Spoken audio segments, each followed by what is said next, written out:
নমস্কার বন্ধুরা, আজকের ভিডিওতে আমরা জানব বুদ্ধ পূর্ণিমার আসল গল্প।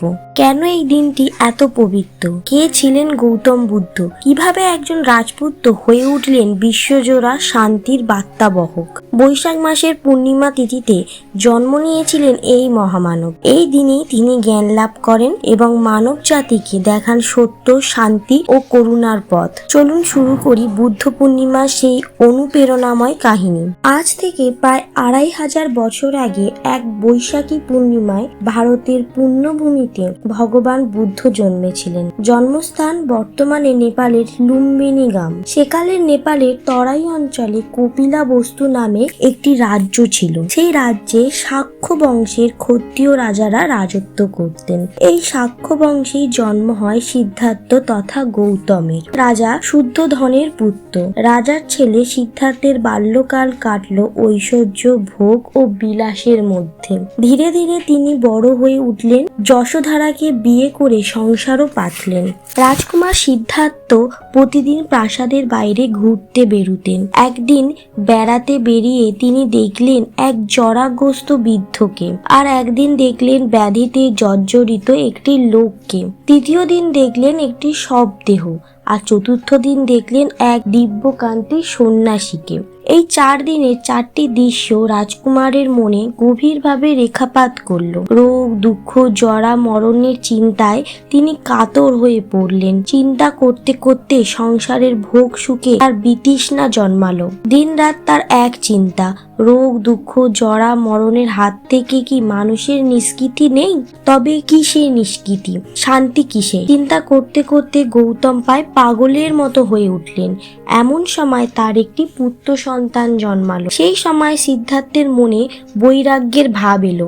একদিকে তিনি বুঝলেন সংসার হচ্ছে অনিত্য, অন্যদিকে পুত্র বাৎসল্য তাকে হাত ছানি দিয়ে ডাকতে লাগলো। তবু মন স্থির করে ফেললেন তিনি সংসার ত্যাগ করবেনই। শেষে এক গভীর রাতে তিনি সুখের নীর রাজপ্রাসাদ, স্ত্রী, পুত্র ও সংসারের মায়া কাটিয়ে গৃহত্যাগী হলেন। গৃহত্যাগ করার পর দর্শন শাস্ত্রে জ্ঞান লাভ করার ইচ্ছে হলো গৌতমের। সেই উদ্দেশ্যে তিনি গেলেন রাজগৃহে এক ব্রাহ্মণ সন্ন্যাসীর কাছে, কিন্তু নিরাশ হলেন। এরপর গৌতম গেলেন গয়ায়, সেখানে গিয়ে সন্ন্যাসী হলেন। 6 বছর কঠোর তপস্যা করলেন, কিন্তু তাতেও কোনো ফল হলো না। মুক্তির পথ খুঁজে পেলেন না তিনি। এরপর গেলেন কাশী, সেখানেও ধ্যানে তিনি মুক্তি তত্ত্ব খুঁজে পেলেন না। শেষে সিদ্ধার্থ এলেন বুদ্ধ গয়ায়। সেখানে বোধিবৃক্ষের তলায় ধ্যানে বসলেন। ধ্যানমগ্ন অবস্থায় একদিন সহসা তিনি মুক্তিতত্ত্ব লাভ করলেন। তখন তিনি শান্তি, বিদ্যালোক, জ্ঞান ও মোক্ষ লাভ করলেন, পেলেন বুদ্ধত্ব। তখন থেকে জগতে তিনি বুদ্ধ বা জ্ঞানী নামে পরিচিত হলেন। এই বুদ্ধদেবী বৌদ্ধ ধর্মের প্রতিষ্ঠাতা, আর অহিংসা, শান্তি, সাম্য ও মৈত্রী বৌদ্ধ ধর্মের সার কথা। অসংযত সুখভোগ অথবা সংযত কঠোর তপস্যা, কোনো পথেই বাড়াবাড়িটা ঠিক নয়। এ দুয়ের মাঝামাঝির পথই ধর্ম সাধনার শ্রেষ্ঠ পথ, নির্বাণ ও মুক্তি লাভের পথ। গয়াতে বুদ্ধদেবের যে মহান উপলব্ধি হয় তার প্রথম প্রচার হয় সারনাথে। সারনাথ হতে তা ছড়িয়ে পড়ে রাজগৃহে ও শ্রাবন্তীতে, আর শ্রাবন্তী থেকে সারা ভারতে।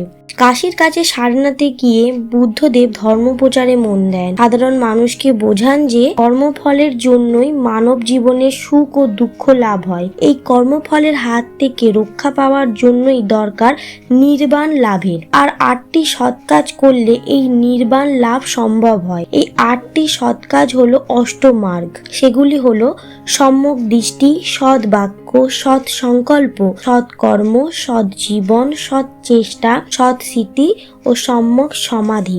দীর্ঘ 45 বছর ধরে ভারতের গ্রামে, শহরে, প্রান্তরে ঘুরে ঘুরে বুদ্ধদেব প্রচার করেন তার বাণী। তারপর একদিন উত্তরপ্রদেশের কুশীনগরে তিনি দেহত্যাগ করেন। বৈশাখ মাসের পূর্ণিমার দিনে ভগবান বুদ্ধদেবের আবির্ভাব উৎসব পালন করা হয় আমাদের দেশে। এই উৎসবই বুদ্ধ পূর্ণিমার উৎসব। এই দিন কোটি কোটি মানুষ পরম করুণাময় বুদ্ধের আরাধনা করে তাকে প্রণাম জানায়। বন্ধুরা, এই ছিল বুদ্ধ পূর্ণিমার পবিত্র কাহিনী।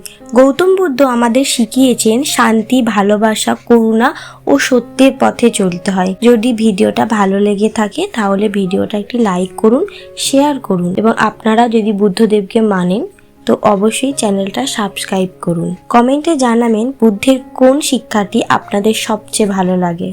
আবার দেখা হবে নতুন গল্প নিয়ে।